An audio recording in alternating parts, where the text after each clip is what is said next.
Ano man ang ating pagdaanan, gaano man kabigat ang pagsubok na iyong mapagdaanan sa future, even when you are in a hurtful, painful, or stressful situations of your life, you need to have this preconceived decision. Ano man ang mangyari, mananatili ako sa pananampalataya. Mawawalan ako ng trabaho, pero hindi mawawala ang pananampalataya ko. Mawawalan ako ng mahal sa buhay, pero ang pananampalataya ko mananatili. Mawawala ako ng proyekto, ng promotion, ng financial resources, pero hindi mawawala ang aking pananampalataya sa Panginoon. Hindi ko alam kung katulad ko kayo. Ayokong maging tapat lang ako sa isang season ng aking buhay. Ayokong tapat lang ako sa isang taon ng aking buhay. I want to be consistent in honoring the Lord. Amen? In the faithfulness of my heart. Gusto kong maging consistent ako na anumang sitwasyon, anuman ang aking edad, anuman ang aking harapin, magiging tapat ako sa Panginoon habang buhay. Naalala ko si Prophet Micah, sa Micah chapter 7 verse 8, ang sabi niya, "Do not gloat over me, my enemies. For though I fall, I will rise again. And though I sit in darkness, the Lord will be my light." What a beautiful verse. Actually, ang context nito mga kapatid is, si Prophet Micah is actually dealing with internal guilt. Nakakaramdam siya ng guilt because of the, again, imperfection of the nation of Israel. He is carrying that weight. Na parang paulit-ulit na lang itong nation of Israel, ang tigas-tigas ng ulo namin, na parang pakiramdam niya, itong si Satan ay pinagtatawanan sila sa kanilang imperfection. Na sila ay parang punong-puno ng shame, kailangan mahiya kayo sa Panginoon dahil sa mga bagay na ginawa ninyo. Kaya sabi ni Prophet Micah, huwag kang matatawa ngayon, Satanas. Huwag mo akong pagtatawa, huwag kang magyayabang sa akin, Satanas, because even when I fall, sabi ni Prophet Micah, I will rise again. That even though I'm in the darkest situation of my life, I believe that the Lord will be my light. What a wonderful mindset. Ang ganda ng ganung mindset, no? Na hindi niya sinabi ni Prophet Micah that when I fall, I will quit. That when I fall, I will give up. That when I fall, I will throw in the towel. No, sabi ni Prophet Micah, when I fall, there's a guarantee I will rise again. That even though I'm in the darkest situation, alam ko ang Diyos ang aking kaliwanagan. Yun yung mindset na crucial. Crucial na mindset ng bawat isang Kristiyano na kahit na tayo bumagsak, alam natin babangon tayo.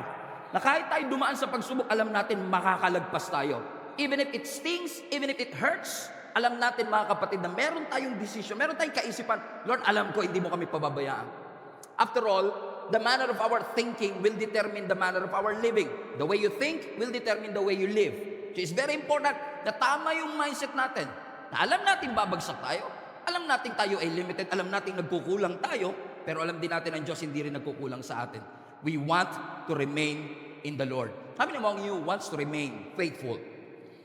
Hanggang sa muling pagbabalik ni Jesus Christ, tapat tayo sa Kanya. Hindi sa nagyayabang tayo, yun yung dinidesire ng puso natin. Sino ba naman ang ayaw na mag-remain sa Panginoon? Sino ba namang ayaw na manatiling faithful sa ating Panginoon? Yung klase ng faithfulness that remains standing, come hell and high waters. Ano man ang bagyong dumaan? Even when my backs are against the wall, I will remain faithful. Hindi ko ipagkakaila ang ating Panginoon.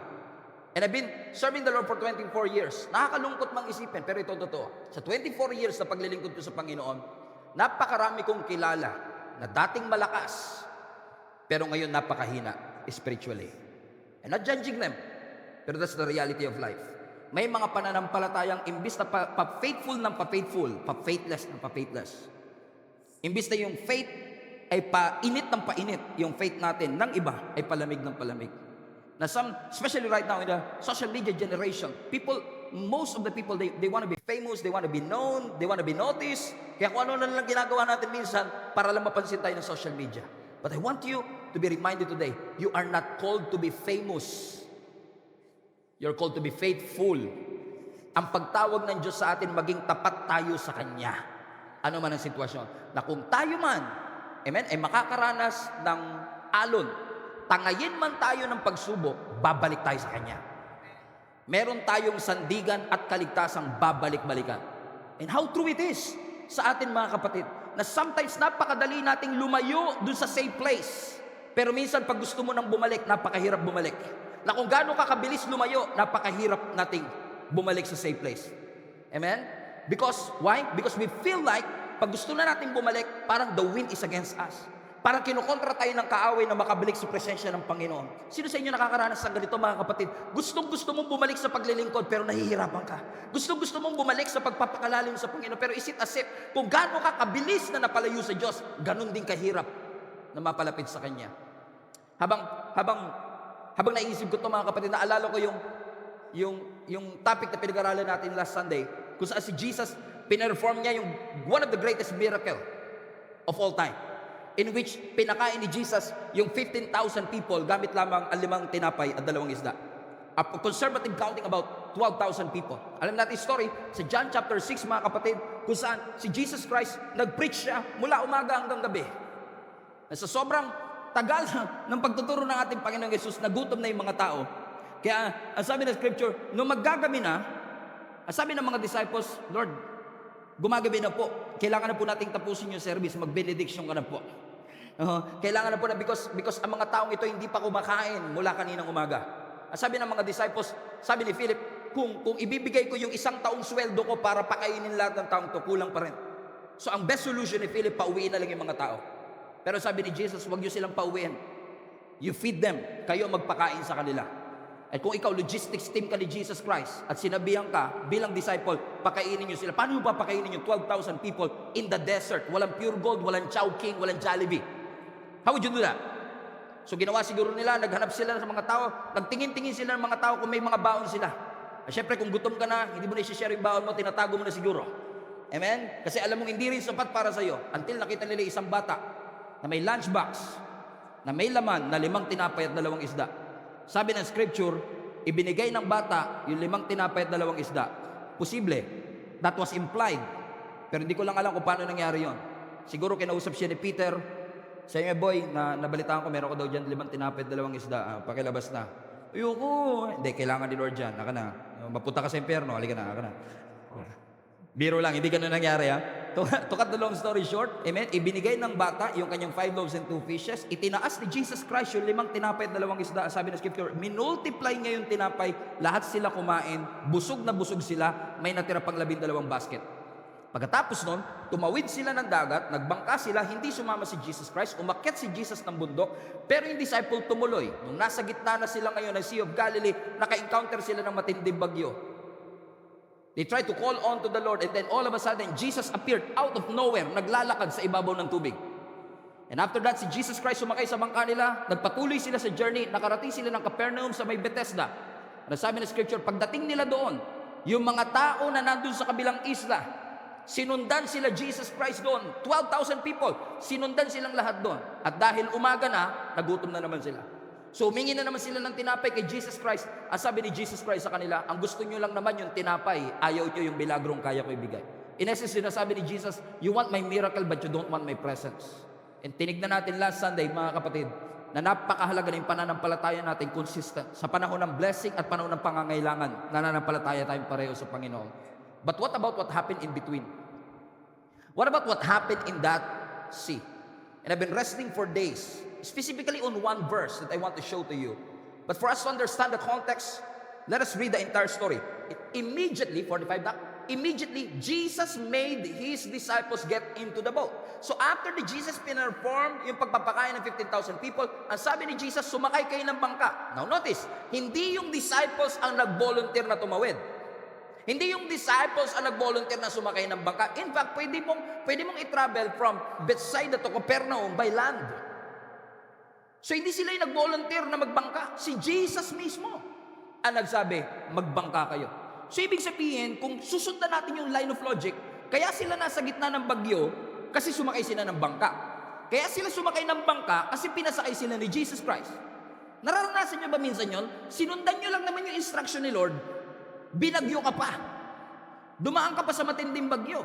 To make matters worse, ang sabi ng verse 48, gusto man nilang makapunta siya sa kabilang side, kasi yun ang instruction, no? Sumakay kayo ng bangka, tumawid kayo sa kabilang side. Gusto man nilang tumawid sa kabilang side, ang sabi ng scripture, the wind was against them. Gustuin man nilang mag-move forward, pero parang pinipigilan silang makabalik dun sa safe zone. Para tahimik kayo masyado. Pero alam ko kaya kayo tahimik kasi lahat tayo nakaranas na kahit anong gusto mong mag-move forward, parang pakiramdam mo, hindi nagko-cooperate yung hangin sa'yo. Di ba? Sumunod ako kay Jesus, di dapat kakampi ko yung hangin. Pero bakit ganun? Sumunod na nga ako kay Lord, kalaban ko pa yung hangin. Why? Because the wind doesn't always work with you. But it's possible that even when the wind was against you, God is still for you. Hindi porke kontra ang hangin, kontra ang Panginoon sa'yo. Amen? Hindi porket pakiramdam mo, ang hirap mag-move forward ay hindi mo nakakampi ang ating Panginoon. May pinapagawa ang Panginoon sa atin na sometimes, because it is the commandment of God in your life, makakatanggap ka talaga ng resistance. Makakaranas ka talaga ng resistance at iaalaw ng Lord ang resistance because He wants to teach you something. In fact, mga kapatid, sabi ng scripture, they are trying their best. They were rowing hard. Nasabi ng scripture, nakita nila si Jesus na naglalakad sa ibabaw ng tubig. Alam niyo kung anong oras na yon? About 3 o'clock in the morning. Nung nakita nila si Jesus na naglalakad sa ibabaw ng tubig, and Jesus rescued them. Listen to me. Watch this. Fasten your seatbelt. Let's go back to the story again para mas maunawaan ninyo. Pinakain ni Jesus yung 15,000 people. Nag-preach siya buong araw. So it's about 6 o'clock in the evening nung natapos yung service. Right? Ano sabi ng scripture, nung natapos ng 6 p.m., sumakay sila ng bangka. So from 6 p.m. to 3 a.m., they are trying to make it to the other side. For about 8 to 9 hours, my friends and family, sinusubukan nilang mag-move forward pero hindi sila makamove forward because the wind was against them. Ibig sabihin, for 8 hours of physical torture and exhaustion, sinikap nila makatawid pero hindi sila makatawid. Alam natin ang story, nakatawid sila eventually, pero it took them 9 hours or more para makatawid. Pero napansin niyo ba mga kapatid, kahit mabagal silang nakarating pa rin sila. Alam niyo kung bakit? Yung hangin, hindi niya binago yung destination nila. Pinabagal lang sila, pero hindi na bago yung kanilang destination. Just because you're slow, it doesn't mean you're failing. Hindi porket mabagal ang usad mo, ibig sabihin labas ka na kagad sa will ng ating Panginoon. In fact, kapag mas mabagal ang usad mo because of spiritual resistance, minsan yun ay indikasyon na nasa kalooban ka ng ating Panginoon. So minsan nasusumusuko kagad tayo kasi parang ginawa naman natin ang lahat. Nagsagwan tayo lahat, parang ang bagal ng progress ko. 33 years old na ako, wala pa nanliligaw sa akin. 5 years na ako dito sa 4th year, hindi pa rin ako gumagraduate. 5 taon na ako sa opisina, hindi pa rin ako napopromote. Baka wala ako sa kalooban ng Panginoon. Hindi, madalas nasa kalooban ka ng Panginoon. Meron lang spiritual resistance kaya hindi ka makamove forward. But just because you're slow doesn't mean you're failing. Hindi porket mabagal ka, ibig sabihin walang in fact, inaalaw ng Diyos minsan na bumagal ka talaga. Kasi hindi rin okay yung masyadong mabilis. Amen? Why mga kapatid? It's important na minsan inaalaw ng Lord na mabagal nating marating yung achievement. Mabagal nating marating yung promotion because He's developing something in you. Alam mo kung bakit? Ask me why. Kasi mas concerned ang Lord sa karakter mo kesa sa comfort mo. Mas concerned ang Lord sa karakter mo kesa sa happiness mo. Kung ang pagkakakilala mo sa Diyos, si Lord ay laging gusto niya lang mapasaya ka ng mapasaya, public service announcement.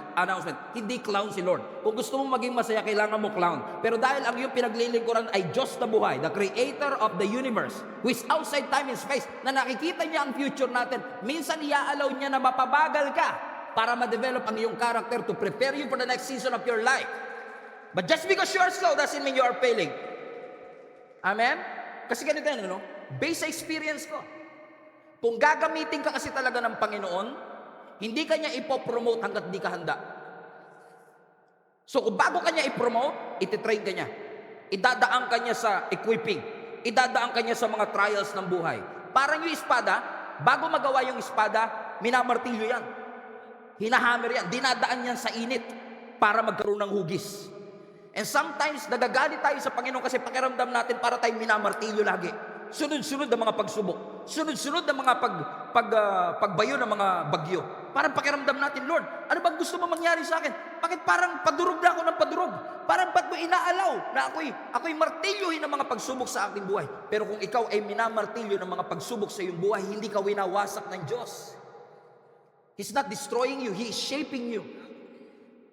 He's preparing you for the next season of your life. After all, ang goal natin, hindi lang basta, pansinin niyo, no? Pag may mga punishing sa ating buhay, may mga hammering sa ating buhay, lagi natin, Lord, stop. Ayoko na po. Pagod na po ako, durog na po ang puso ko. Come on. Lahat kayo ganyan. Ako din ganun eh. Lord, pwede ba ihinto mo na to? Pero hindi hinto ng Panginoon, mas lalakas pa. Alam mo bakit sinasabi ng Lord, ang goal hindi escape. Ang goal, victory. Ang problema, sinusolusyonan. Ang resistance, pinagtatagumpayan. So, kailangan mo tiisin hanggang mapagtagumpayan mo lahat ng resistance. Kaya nagugulat ka, lahat na in-applyan mo, walang tumatanggap. You feel like you're not relevant anymore. You feel like you don't fit in anymore. Parang patuloy na hammering and hammering. Bakit sinasabi ng Panginoon, ang goal, hindi takasan ng pagsubok. Ang goal, magtagumpay tayo sa ating buhay. So even when you struggle, God is looking at us. Alam ng Diyos ang struggle natin. Huwag mo isipin na nakalimutan ka ng Panginoon porket lang nakakaranas ka ng pagmamartilyo ng buhay. Alam ng Diyos ang ating sitwasyon. Tignan nyo nangyari sa mga disciples. Ang sabi ng verse 48, sabi ng scripture, they were rowing hard. Ibig sabihin, pag naman yung rowing hard, yung sagwan nila talaga patindi na ng patindi. Kasi parang one step forward, two step backward eh. And they've been rowing for 9 hours already. Eh napaka-iksila ng Sea of Galilee.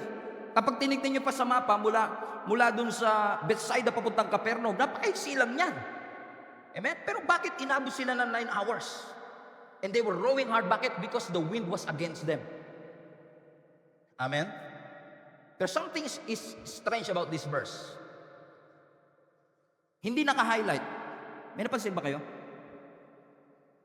Something is strange about this verse. Look at this.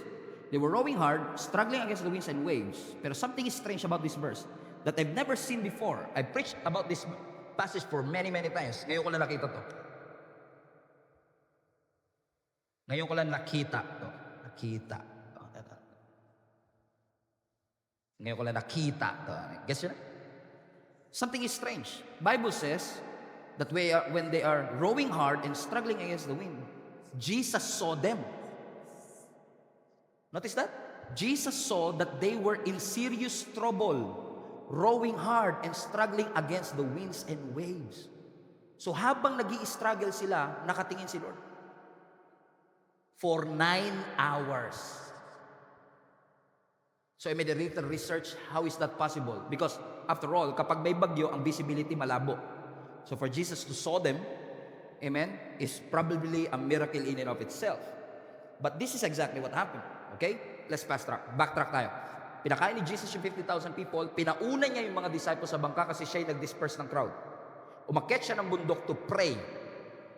So Jesus was on the mountain that night while the disciples were rowing hard.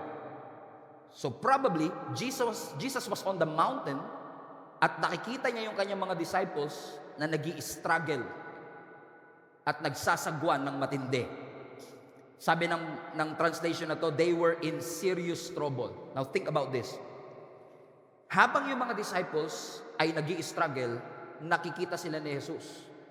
In the middle of the night, in the middle of the ocean, it is windy, and Jesus saw them struggling. So the question is, kung nakikita sila ng Lord na nag-i-struggle, bakit hindi niya hinimto yung hangin at yung bagyo? Why? Because based on history, based on the miracles of Jesus Christ, He is able to speak to the storm. He speak to the wind. Sabihin niya lang sa wind na shalom, humihinto yung wind. Yung mga disciples nga nagtataka pa, sabi nila, sino ba to? Ba't parang pati hangin sinusunod nitong Jesus na to pag nagsalita? Because when God speak, it becomes a law. Wala nagagawa. Kaya tumatahimik.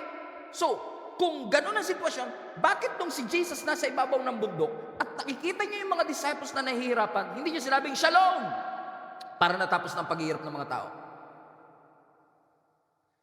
Why would Jesus endure looking at them struggling for 9 hours? You probably know the answer already. Because Jesus is teaching them something. Hindi porkit nahihirapan tayo, tatanggalin lagi ng Lord yung mga bagay na nagpapahirap sa atin. Lalo kung yung mga bagay na nakakapagpahirap sa atin ngayon is actually the very thing that will make us strong. Amen? So now I understand kung bakit tinitignan lang sila ni Jesus for 9 hours. Pero sometimes, diba, parang in your interpretation, parang pakiramdam natin, parang napaka-cruel naman ng Diyos. Nakita niya na nahihirapan yung mga disciple, nakikita niya nang umiiyak. Hindi man lang niya sagipin. Tama ba mga kapatid? Pero sino sa inyo mga nanay dito? Taas kamay, lahat ng mga nanay. Nagpapabakuna po ba kayo ng mga anak ninyo? Pag nagpapabakuna po ba kayo ng anak, umiiyak po anak ninyo? Ba't nyo pa po pinapabakunaan? Huwag nyo na pabakunaan po, umiiyak po nasasaktan po sila. Pero bakit? Tinitiis ng nanay na kahit na umiiyak yung anak, siya pa mismo magbibigay sa doktor. Hindi niya sasawayin yung doktor, hindi niya sasampalin yung doktor. Ba't mo ginaganyan ng anak ko? Hindi. Siya pa mismo magbibigay ng braso ng anak niya sa doktor because alam niya na kahit masakit yun, kahit umiiyak ang anak ko, ito'y para sa kanyang ikabubuti. Ang tunay na mature na Kristiyano, alam niya na yung today's struggle is for your tomorrow's growth. Alam mo na yung struggle na na dinadaanan natin ay para sa future natin, para sa tomorrow natin. Na tayo ay mapalakas ng ating Panginoon. What if tinuturuan sila ng Lord hindi lang ng determination, kundi resilience, dependence sa ating Panginoon? What if kaya inaalaw ng Diyos na mahirapan sila para maging immune sila? Alam mo, minsan yung pamangkin ko, minsan pagka naglalaro sa madumi yun, lagi ko sinasabi sa kapatid ko, no? Sa nanay niya na, uy, ano yun mo naman, ang dumi-dumi. Sasabi niya, okay lang yan, para ma-immune siya sa dumi. Alam mo, kailangan din talaga minsan eh. Bakit? Kasi magiging weak. Alam niyo, napansin ko, maraming mga Christians nowadays hindi immune sa struggle. Kasi masyado tayo excited, puro pangako, puro blessings, puro miracle. Hindi po masama yan. Yung nga lang minsan, we are producing weak Christians.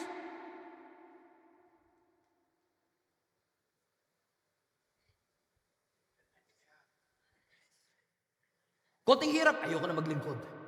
Konting hirap, suko na ako. Lord, totoo ka ba talaga? Nandiyan ka ba talaga? Gusto mo ba mag-grow? Gusto. Get out of your comfort zone. No one grows inside their comfort zone. Lahat ng lumalago, they went outside their comfort zone. Bakit? Pinapalaki ng Diyos. Dinedevelop ng Lord ang faith natin. Sabi siguro na iba sa inyo, ba't pa kailangan i-develop? Sabi nga ni Lord, di ba? Kahit pananampalatayang maliit lang, katulad ng mustard seed, it can command the mountains to move from here to there. Ba't kailangan ko pang palakihin? Kasi minsan akala natin ang faith, laging size of faith lang. Kaya hindi sinasagot panalangin mo, maliit pananampalataya mo. Lakihan mo kasi. Kaya minsan tuloy sa Christian community, lagi pataasan ng faith, palakihan ng faith. Nakalimutan natin ang tunay na realidad ng buhay, hindi palakihan ng faith, patatagan ng faith. Kasi kahit na malaking pananampalataya mo, kung weak yan, butasin lang ni Satan yung balloon. You will be deflated. Mawawalan eh. Kaya sinasabi ng Panginoon sa atin mga kapatid, yung resistance, kailangan mo yan para lumago ka. Kailangan mo talagang, the winds will be against you. Pero hindi porket may resistance, nakalabas ka sa kalooban ng Diyos. They are literally inside the will of God and still felt that resistance. In fact, yung resistance, confirmation nga minsan ng Lord dyan. Pag nahihirapan ka, confirmation yan that you're on the right track. Tamang hirap ng amen? Ha! Ha! Tignan nyo si Jesus Christ. When Jesus was baptized in the Jordan River, Matthew chapter 3, lahat ng matatagal ng Christian, you probably know the story. Sabi ng scripture, lumapit si Jesus Christ kay John the Baptist. Sabi ng Bible, binaptize ni John the Baptist si Jesus Christ. Look at this. Pag-aon ni Jesus Christ sa tubig, sabi ng scripture, the heavens were opened. And the Holy Spirit descended like a dove. Bumaba ang Holy Spirit na parang kalapate. And then, the Father spoke. Look at this. The Father, the Son, and the Holy Spirit in one location. What an important event. Sabi ng Bible, nung bumukas ang langit, nagsalita ang Ama, sabi niya, "This is my beloved Son, in whom I am well pleased. Listen to Him." Now, this is a public declaration. Everybody in Jordan River heard it. Nagsalita ang langit. Nakatutok ang spotlight kay Jesus Christ. "This is my beloved Son, in whom I'm well pleased." That very same day, kahit wala pang ginagawang miracle si Jesus Christ, in-affirm yung kanyang identity. This is my beloved Son. Kaya yung pagiging beloved Son natin is not dependent on your performance. It is dependent on who you are.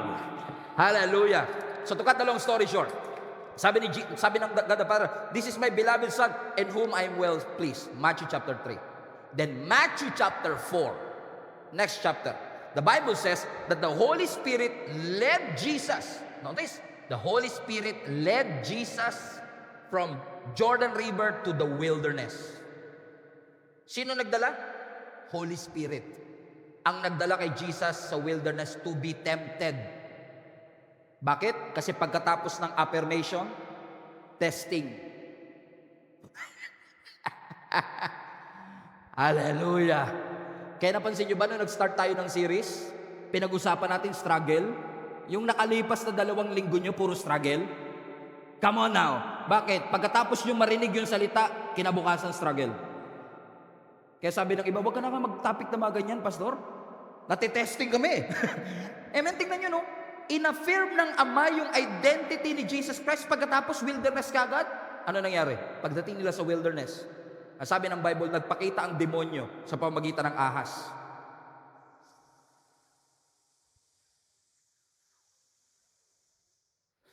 Pagharap ng ahas kay Jesus, ang sabi niya, if you are the Son of God, turn these stones into bread.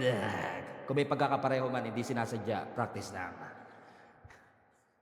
Amen. God the Father kasi, this is my beloved Son. Kay Satanas, this is my beloved Son.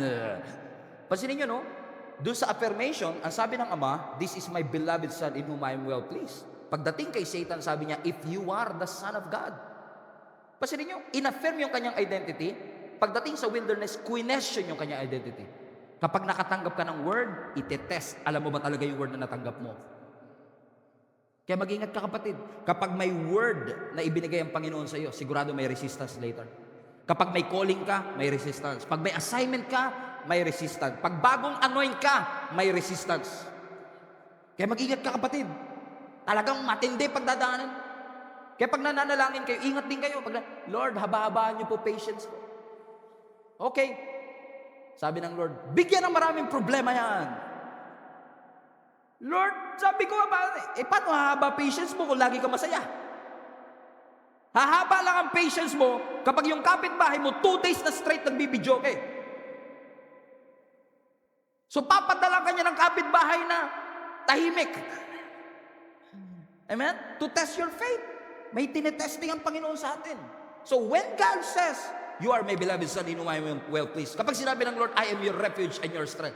Kapag sinabi ng Panginoon, I will never leave you. Do you really believe what God said to your heart? Naniniwala ka ba talaga? Because many of us, we say we trust the Lord, but actually we don't trust Him. Kasi kung talagang nagtitiwala tayo sa sinabi ng Panginoon, we will not make happen what God already spoken. Hindi mo tutulungan ng Diyos para matupad yung sinabi niya sa iyo. Halimbawa, sabi ng Lord, makakapag-asawa ka. Pakiramdam mo, mahihina yung mga nanliligaw sa iyo. Lord, tulungan ko na to, Lord, ha? Alam ko naman ito kalooban mo, eh. If you really trust God, why would you make happen what God already spoken? Tatandaan mo, pag nagsalita ang Diyos sa iyo, as I've said, when God speaks, it becomes a law. Walang magagawa ang universe kundi sumunod sa salita ng Panginoon. Amen? And God doesn't have to repeat Himself. Hindi na kailangan ulitin ng Diyos ang kanyang sarili. Pag nagsabi siya, hindi niya na kailangan ulitin sa iyo. Kasi pag sinabi niya, yun na yun, eh. Naalala niyo sa creation, sa Genesis chapter 1 verse 1? The Bible says that the earth was without form and without shape, and darkness filled the earth. And then God said, let there be light. Sabi ko, let there be light. Wala pong fuse, walang battery. Hindi, let there be light. No. God doesn't have to repeat Himself. Kahit walang fuse, kahit walang battery, nagkaroon ng ilaw. Why? The universe has to submit to His word. So God doesn't have to repeat Himself. Kapag nagsabi siya sa iyo, nangako ang Panginoon sa iyo, hindi niya na kailangang ulitin pa yun. Huwag lang tayo magmadali minsan at magduda sa Panginoon dahil hindi natin nakikita ano na ba mangyayari bukas. Ano na ba kakahinat na ng mga bagay na ito? Hindi, mga kapatid.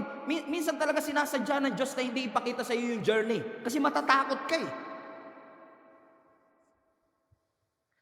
Kasi pag pinakita ng Diyos sa iyo ang pagdadaanan mo, hindi ka na magsasabi ng yes sa una pa lang. Sa mga hindi po nakakaalam, pastor na po ako ng simbahang ito, napakabait na simbahang ito. Sa loob ng 11 taon, noong 2013, nung sinabihan ako at nangusap ang Panginoon sa akin na magpapastor ako ng simbahan, hindi niya sinabi sa akin yung lahat ng tindi ng hindi niya naman sinabi sa akin, madidepress pala ako. Hindi niya naman sinabi sa akin, iiwan ako ng mga kaibigan ko. Hindi niya naman sinabi, gagawan ako ng kwento ng mga taong may masamang intention sa'yo. Kasi kung sinabi ng Lord yun nung una pa lang, Lord, full disclosure bago ako sumunod. Kailangan ko ng black and white, Lord. Sino-sino yung mga taong itong kasama ko ngayon pero iiwan ako? Sabihin nyo na kagad, Lord, pero hindi sasabihin ng Panginoon. Kasi ang sabi ng Panginoon, kung talaga nagtitiwala ka, you don't have to know everything. You just have to follow. Because it's not our job to know how will this work. It is our job to believe that it will work. Kapag kasama natin ang ating Panginoon. Amen? Nga lang talaga yung 11 years, hindi talaga madali. Lalo pag hinuhugisan ka ni Lord. Amen? Dati kasi mahihayin ako eh. Ngayon medyo na lang. Hindi pa naman tayo walang hiya. Amen? Unti-unti, dinedevelop na Lord. Pero napansin ko lang talaga, pag hinuhugisan ka ni Lord, ramdam mo talaga eh. Di ba sabi ng Bible, He is our potter and we are the clay? Nakapunta na ba kayo sa Bigan, Ilocos Sur? May mga totoo mga patter doon eh. Yung hinuhugisan talaga nila yung mga yung mga palayok. Imagine mo kung ikaw yung clay. Inuhugisan ka ni Lord. Ang hirap na. At bawat hugis, bawat testing, ramdam na ramdam mo talaga. Sino sa inyo mga kapatid, aminado kayo, pag hinugisan kayo ni Lord, ramdam mo talaga pag si Lord kumilos sa iyong buhay. Amen? Bakit? Gusto ng Lord ma-develop ang humility sa atin. Na kailangan mo magpaturo, magpagamit, kailangan mo sumunod sa Diyos. And I don't know who is this for. Alam mo, na-realize ko, kahit gaano ka kayabang, huwag kayo tumingin sa katabi niyo. Mayabang pinag-uusapan. Mayabang daw. Alam mo, na-realize ko, kahit gaano ka kayabang, yung mga, walang Diyos, hindi ako naniniwala dyan, hindi totoo yan.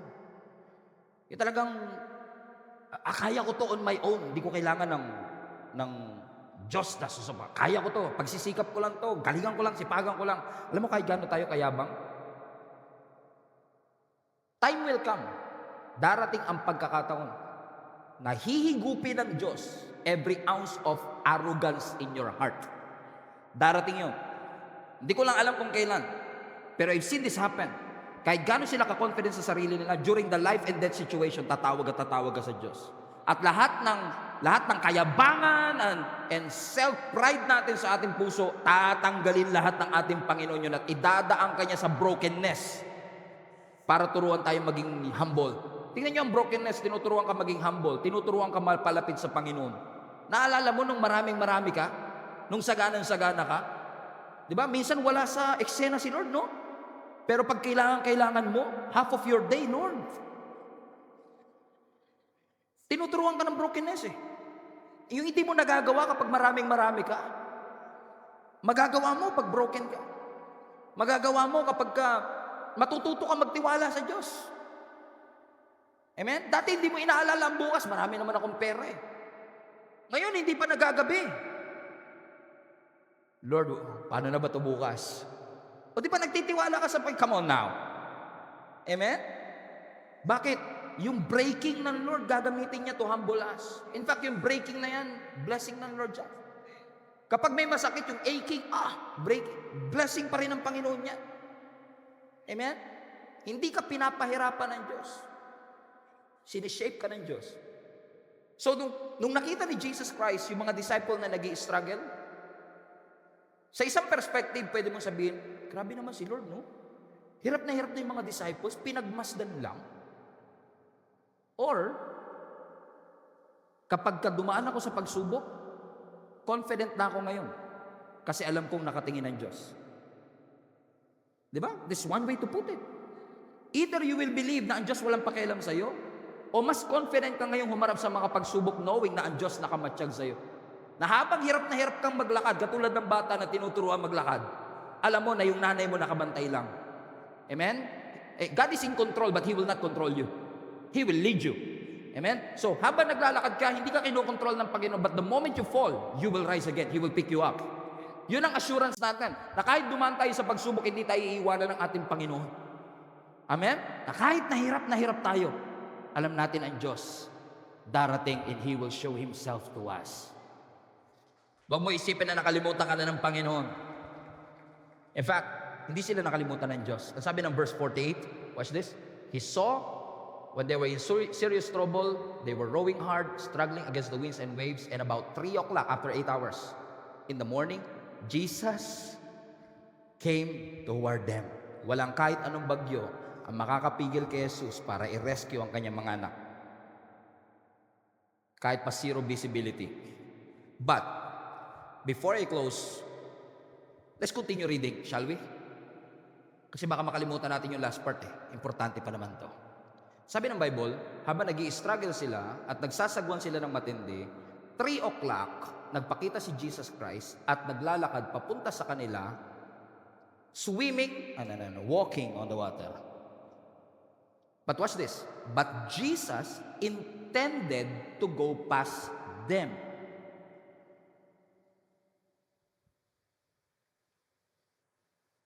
Jesus intended to go past them. Tagalog, parang gusto ng Lord na lagpasan sila. Now think about this. Si Jesus Christ, pinagbasdan niya yung mga disciple for 9 hours, hirap na hirap. Tapos sa dulo pala, nung naglalakad si Jesus sa ibabaw ng tubig, ang plano niya pala, guys, kita na lang tayo sa kabilang side Bala kay, does it make sense, isn't it? Now tignan niyo to. Habang pagod na pagod ang mga disciples, si Jesus nonchalant. Nonchalant. I mean, habang yung mga disciples, pagod na pagod kakasagwan, then si Jesus, nonchalant. Hindi siguro kayo nagtitiktok kaya. Alam ng mga nagtitiktok kaya. He intended to go past them. Parang ang sama naman ni Lord dito. If God is a good God, pinagbasdan niya na nga yung mga disciple na naghihirap. Tapos, nung naglalakad pa, kawawa naman kayo dyan, Brad. See you na lang doon matagal pa yata kayo He intended to pass by them. Parang, that's why I've struggled for this verse. Just this verse, I've struggled for 2 days. Trying to think of, Lord, you are a good God. Bakit mo gagawin yan? Parang, di ba parang sa atin, di ba? Naghahanap ka ng saklolo, naghahanap ka ng tulong. Tapos yung nakakita ka ng tulong, saan pupunta siya? Multo! Kaya napagkamala na ng multo. I mean, Jesus Christ, you're supposed to help us. After all, you've been looking at us and seeing us for hours. Pero upon studying the Greek, it was implied actually in the Greek na kaya ganun ang pagkakasulat is inakala talaga ng mga disciples na lalagpasan lang sila ni Jesus. Yun yung na-feel nila kaya ganun yung pagkakasulat. But actually, in deeper study, you will realize na ang Diyos kaya siya dumaan sa harap nila na parang lalagpasan sila.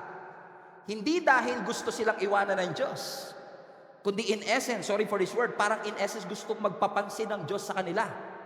At sinasabi niya, guys, in case you need help, I'm here. Kaya siguro hindi nila natawag na Jesus Christ, sabi nila multo. They don't recognize it. That's why sabi ni Jesus Christ, take heart. It is I. Huwag kayo matakot, don't be afraid. It is me. Ang intention pala ng Panginoon, hindi takasan sila, kundi ipakita sa kanila, I'm here. I'm not leaving you. I've been watching you all along.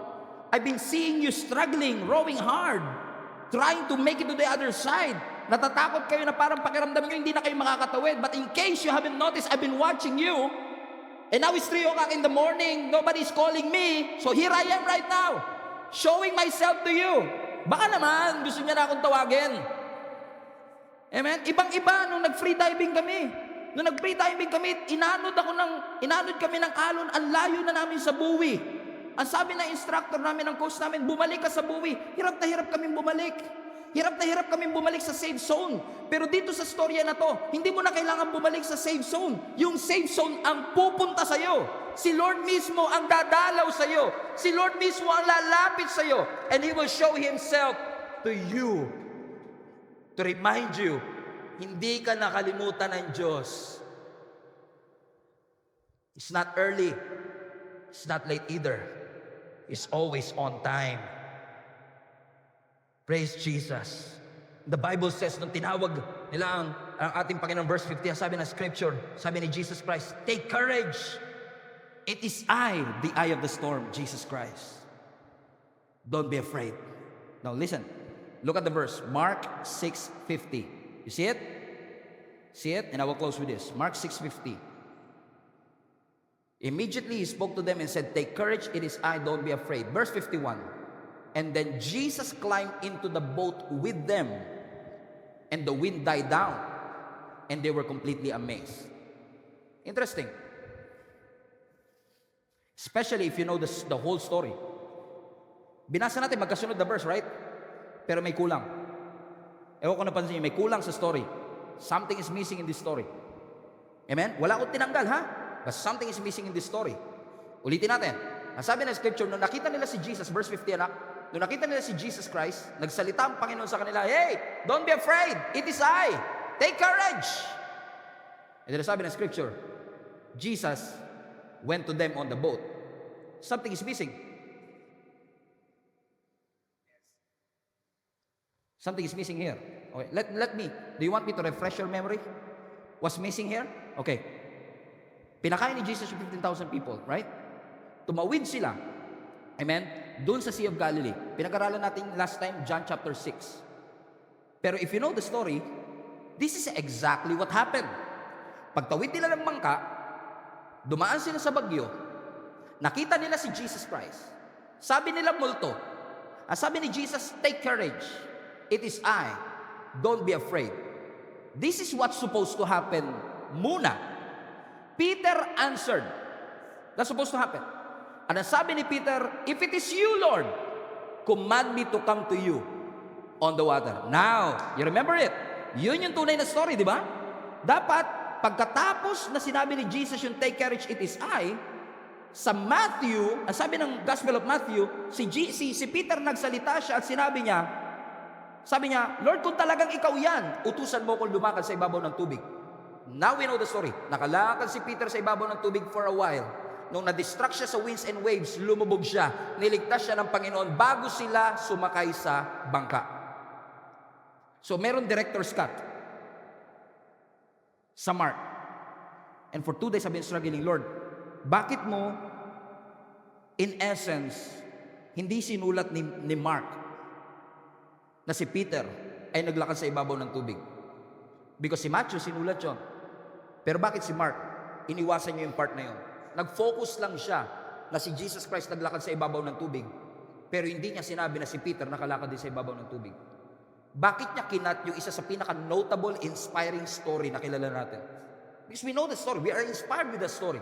That when you get out of your comfort zone, when you get out of your boat, you can do something that other people don't. Ang ganda nun eh. Pero ba't in-eliminate ni Mark?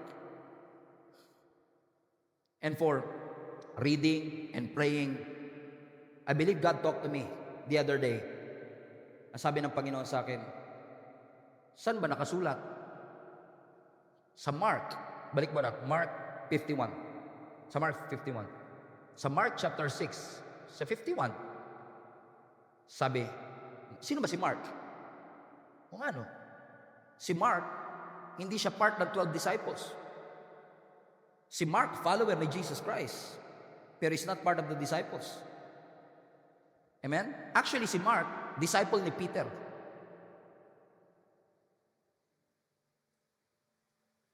Parang di kayo naniniwala.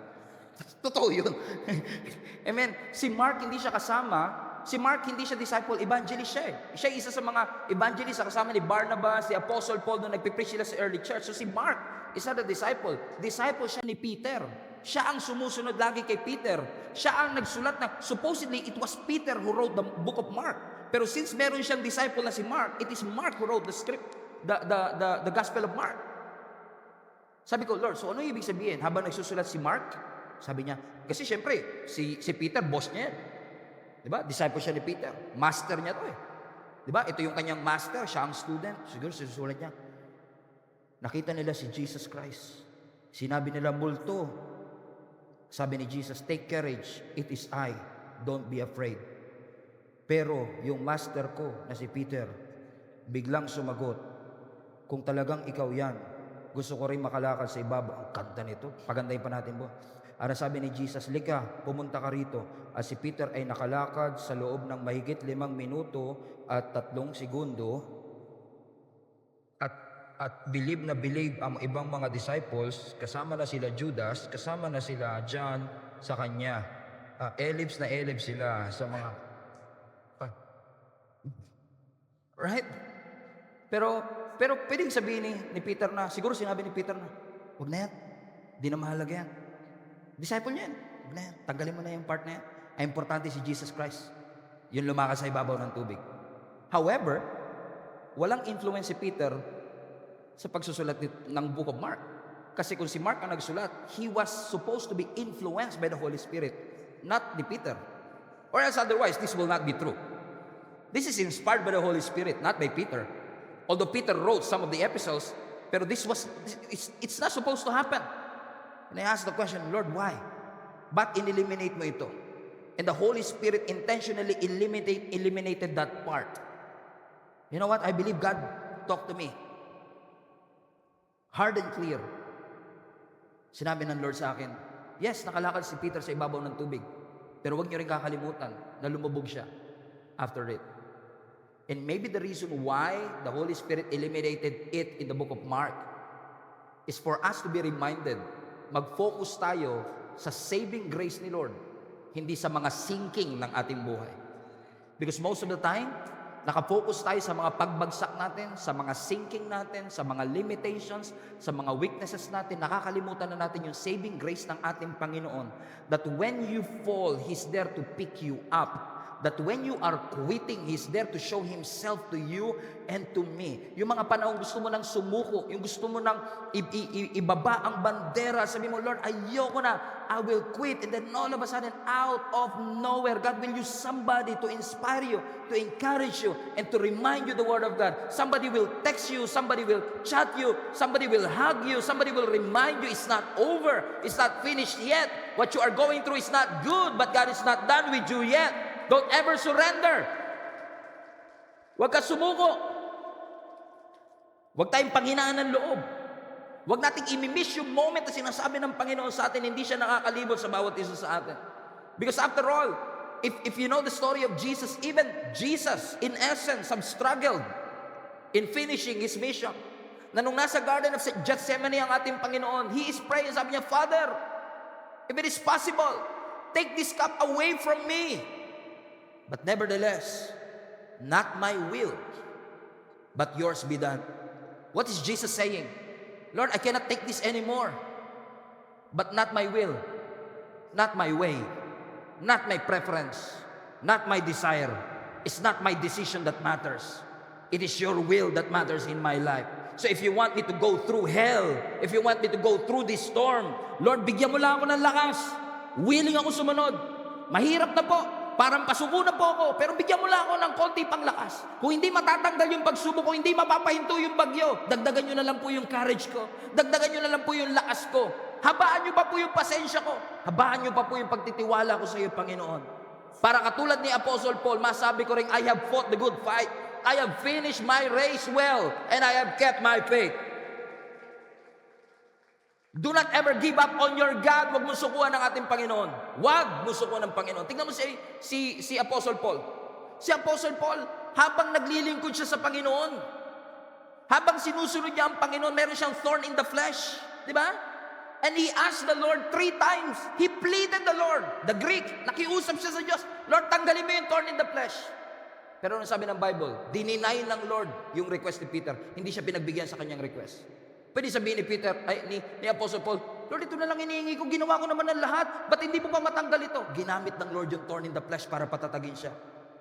And the same Apostle Paul na humingi kay Lord at na-deny is the same Apostle Paul na nagsabi, I have fought the good fight.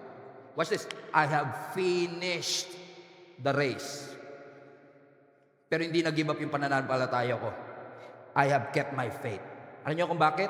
Gagamit si Satan, magbadala si Satan ng mga thorn in the flesh, ng mga distraction, ng mga storms in your life, kasi gusto ni Satan, i-abandon mo yung assignment mo. Gusto ni Satan, huminto ka sa paglilingkod. Ang gusto ni Satanas, wasakin mo at sayangin mo yung giftings mo. Gusto niya, iwanan mo yung post mo. Ang gusto ni Satan, huwag ka nang magpatuloy sa paglilingkod sa Panginoon. But Satan is not as powerful as you think he is. Wala na siyang kapangyarihan. Tinanggalan na ng Lord ng pangil ang ating kaaway. Kahit pakaramdam mo, your faith is fading at parang yung doubt mo palakas ng palakas. Together, I want to encourage you. Let us not be moved by our temptation. Let us not be moved by temptation. Let us not be moved by oppositions. Let us not be moved by disappointments in our lives. Magpatuloy tayo. Hindi yung naging maganda ang childhood mo, but keep your faith. Nawalan ka ng trabaho, but keep your faith. Nawawala ka na sa katinuan, but keep your faith. Hindi ka pumasa sa board exam, but keep your faith. Kahit na dumaan ka pa sa cancer, keep your faith. Ingatan mo ang pananampalataya mo. Ingatan mo yung testimony mo. Kasi Satan wants you to quit. Don't ever give him the luxury of seeing you being defeated. You are not supposed to be the victim here. You are the victor. You're the conqueror here. That even when you fall, you will rise again. And I assure you, mga kapatid, and I will assure you, if you will press on and continue, you will see His grace unfolding every second, every minute, every moment of your life, and you will realize, never lumubay ang Panginoon sa iyo. He's guiding you, He's leading you, He's picking you up, He's always there for you. He is forever with you. Let's give Him some praise, church. Pasalamatan natin ang Panginoon. Everybody stand to your feet right now.